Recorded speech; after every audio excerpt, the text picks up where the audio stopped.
ಪ್ರಿಯ ದೇವ ಮಕ್ಕಳೇ, ಹೇಗಿದ್ದೀರಿ? ಬೈಬಲ್ ಪ್ರಶ್ನೆಯ ಕಾರ್ಯಕ್ರಮಕ್ಕೆ ನಿಮಗೆಲ್ಲರಿಗೂ ಸ್ವಾಗತ. ಇವತ್ತಿನ ಪ್ರಶ್ನೆಯನ್ನು ನೋಡಿಕೊಳ್ಳೋಣ.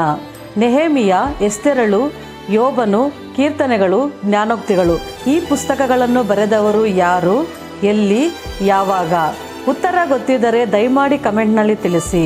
ಕಳೆದ ವಿಡಿಯೋದ ಪ್ರಶ್ನೆಗೆ ಇಂದು ಉತ್ತರವನ್ನು ನೋಡಿಕೊಳ್ಳೋಣ. 1 ಅರಸುಗಳು 2 ಅರಸುಗಳು ಈ ಪುಸ್ತಕವನ್ನು ಬರೆದವರು ಯೆರೆಮೀಯ. ಎಲ್ಲಿ ಬರೆದರು ಎಂದರೆ ಇಸ್ರಾಯೇಲಿನಲ್ಲಿ ಬರೆದರು.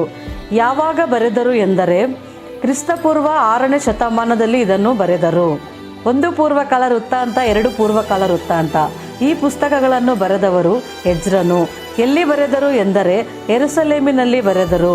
ಯಾವಾಗ ಎಂದರೆ ಕ್ರಿಸ್ತಪೂರ್ವ 5ನೇ ಶತಮಾನದಲ್ಲಿ ಬರೆದರು. ಎಜ್ರನ ಪುಸ್ತಕ, ಈ ಪುಸ್ತಕವನ್ನು ಬರೆದವರು ಎಜ್ರನೇ ಆಗಿದ್ದಾರೆ. ಎಲ್ಲಿ ಬರೆದರು ಎಂದರೆ ಯೆರೂಸಲೇಮಿನಲ್ಲಿ ಬರೆದರು. ಯಾವಾಗ ಎಂದರೆ ಕ್ರಿಸ್ತಪೂರ್ವ 5ನೇ ಶತಮಾನದಲ್ಲಿ ಬರೆದರು. ಉತ್ತರ ಇದೇ ಆಗಿದೆ. ನಿಮ್ಮಲ್ಲಿ ಇದಕ್ಕೆ ಕೆಲವರು ಸರಿಯಾದ ಉತ್ತರವನ್ನು ಕೊಟ್ಟಿದ್ದೀರಿ. ಧನ್ಯವಾದಗಳು. ಮುಂದಿನ ವಿಡಿಯೋದಲ್ಲಿ ಮತ್ತೊಂದು ಪ್ರಶ್ನೆಯೊಂದಿಗೆ ಭೇಟಿಯಾಗೋಣ. ಅಲ್ಲಿಯವರೆಗೂ ದೇವರ ಕೃಪೆಯು ನಿಮ್ಮೊಂದಿಗಿರಲಿ.